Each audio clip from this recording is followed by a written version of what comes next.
Welcome, and thank you very much for listening to this presentation on remote music therapy for clients with visual impairments. All the work presented here has been taking place at Beacon Hill Academy over the past year, whilst the music therapy team was working remotely during the lockdowns.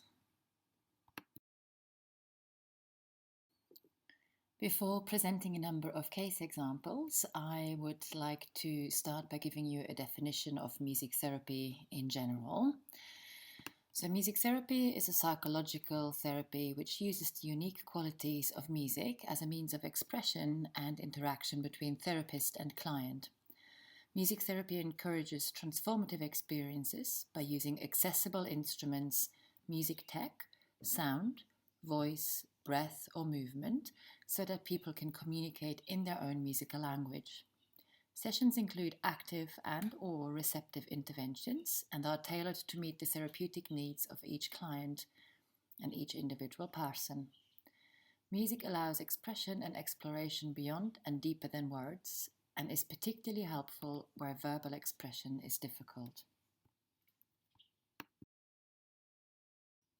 As music therapy is a person-centered intervention, the content of the sessions varies according to therapeutic needs of each client and at times also depending on the emotional state or physical state of the client in each session week to week. So some of the examples of musical interventions that can happen in music therapy sessions include the following. So there may be interactive musical play with a range of accessible instruments or using the voice or using movement or the breath. And this can be both the client playing and the therapist playing or just either or, depending on how the musical interaction goes. A session can include listening to music, so receptive interventions here as well. Musical improvisation, so this would be free play, going with the music and following the client's expression here as well. Singing and vocal expression, musical breath work, which can include reflecting musically back how a client might be feeling and expressing this through the breath, or trying to work with breath as a way of regulating sensory input. So sensory regulation. Physical expression with the music, so where the music might accompany physical expression that's already happening or encourage different types of physical expression, different qualities, different characters. The music can also be used to reflect on thoughts and emotions, as well as using verbal input here as well. And the music can be used as a motivator for practicing motor skills and to help with planning for movement as well.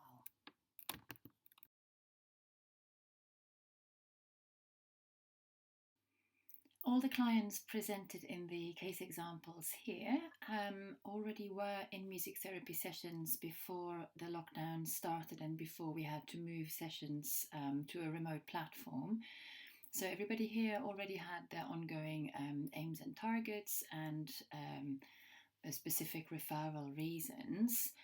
And then as we moved the sessions online, we obviously had to consider whether it was still possible in this new format to keep working on the same targets and how this might work practically and what this might look like with different equipment available and a different setup for support, and also obviously not being in the same room and not being able to physically interact, sort of therapist and client. So some of the targets stayed the same. Some new aims emerged as the sessions progressed, and overall the sessions allowed for a really good exploration to see what is actually possible in this new format. Often for clients with visual impairments, some of the following referral reasons are around. So, music therapy can help with emotional exploration and expression. Sometimes the aim is to develop a stronger sense of self through the musical interaction, through musical reflection, and again through active expression as well, or making choices. Music can offer ways for active and receptive engagement. And again, there is a choice for the client here as well. Overall relationship building skills as well as communication skills. So, this may well be symbolic use of communication or actually language and verbal skills sometimes as well. And then the music can help with physical expression and motor skills. So, just as we've touched on briefly before, sometimes this can include different qualities of movement, different expression in the movement, but also functional motor skills like using both arms, using fine motor skills, reaching up, reaching down, spatial awareness, those kind of things. And then overall creative and musical expression, as well as vocal expression, which can, of course, be encouraged in the musical interaction and singing together and just making music together, which overall often has the aim to build confidence to actually use the voice and also build stamina to do so with the encouragement of the music as a holding space.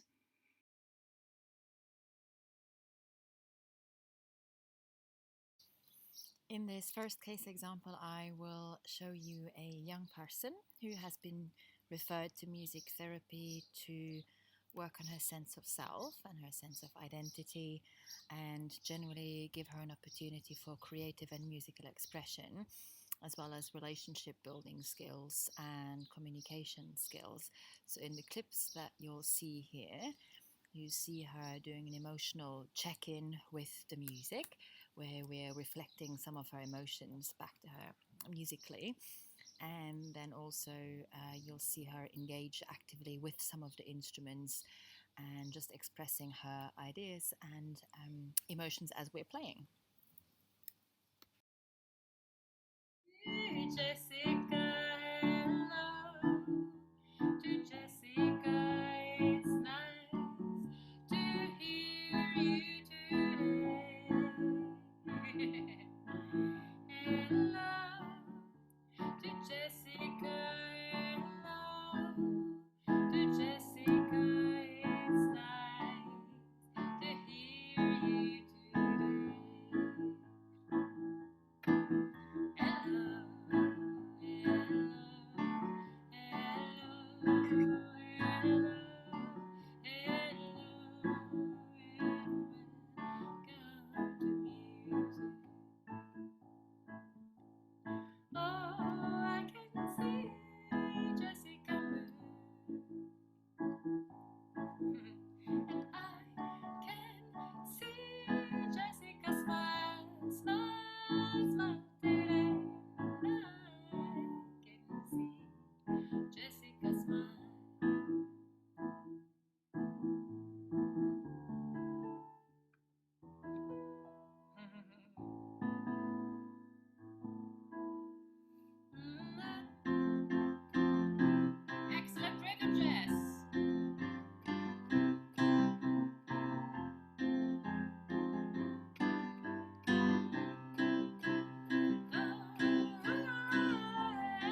Happy sounds we play, traffic as music. Happy sound and the chimes today. Ooh, happy voices and happy smiles when we play. Ooh, happy music today. In this second example, you see another young person who has been coming to music therapy for quite a while now. And music therapy has become a really familiar space for her to just express how she's feeling on the day, in that week as well, to interact actively with somebody in a way that suits her really well, as she responds really well to the music. And again, because it's a non-verbal space, it's somewhere where she can function really well to share her emotions creatively and in the music. And sometimes the sessions also provide a space, just as an emotional holding space, where she can be in the music and the music can reflect back to her how she's feeling on the day. So, again, further contributing to her sense of self and her whole way of understanding herself as well.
I can hear you play your sounds gently on the chimes.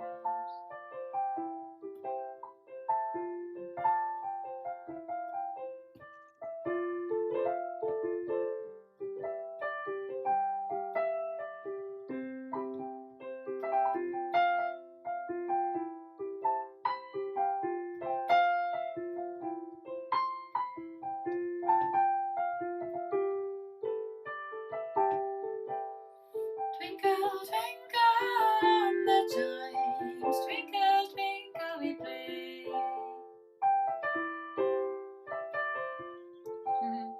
Olive's music on the chimes.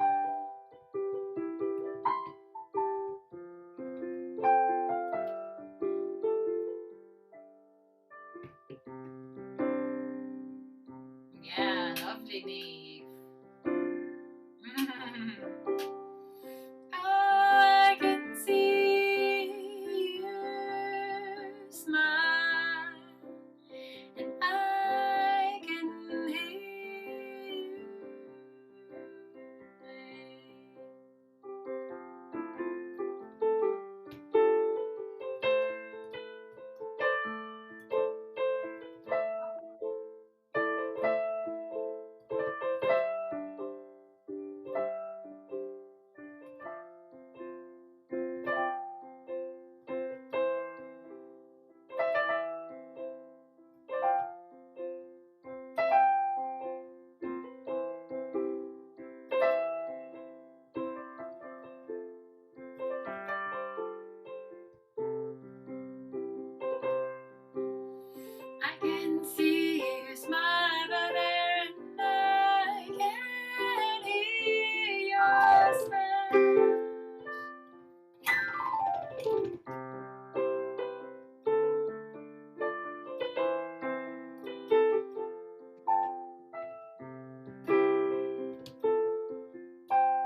In this last example, we'll see a young person using her iPad and using a digital instrument on the iPad to join in musically over Zoom. We are partially working on building independence, on making choices, on sustaining active engagement, trying to encourage creative expression, and also communication skills and relationship building skills. And so this has been quite a new way for this person to use the sessions and to interact. And it has been a really positive surprise to see how well this has worked out with the iPad and across the screens. We can hear Lily sing and we can see Lily play today. Yes, your hands are moving on your piano.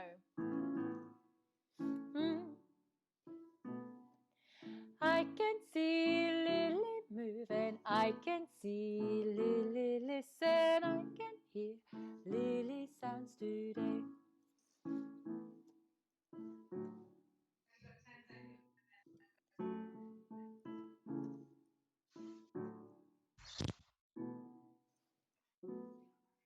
You're having a little rest, Lily. I can see Lily listen, I can see Lily move. Can we see Lily play?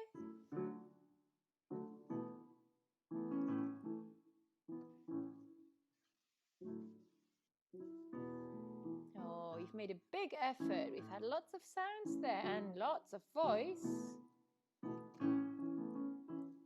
And more. And I can see Lily smile and I can see Lily play just like this today. Yes. Lily sounds, we can hear Lily play. With a smile, look. We can see Lily smile and I can see Lily move and I can see, yes, Lily play. Yeah. We have come to the end of our case examples here, and to sum up and finish, I just wanted to briefly go over the benefits we've found in using music in remote sessions over the last year of working in this way. So the main points that have stood out have been to use the music as a musical holding space, using the music to encourage the development of imagery skills and creating soundscapes to be with people in that sort of creative way. We've used music to encourage the development of motor skills, to develop new skills, to maintain, to sustain. Music has been used in active and receptive ways, so there has been lots of listening as well. We've encouraged physical expression and relaxation, so we've worked on sensory regulation across the board. And then, as music often comes in music therapy, relationship building skills, communication and interaction, and of course, emotional reflection, as you've seen in some of the clips just presented here. I hope this has given you a bit of an overview of how music therapy can work remotely with students with PMLD in this remote context. And I would like to thank you for listening to the presentation.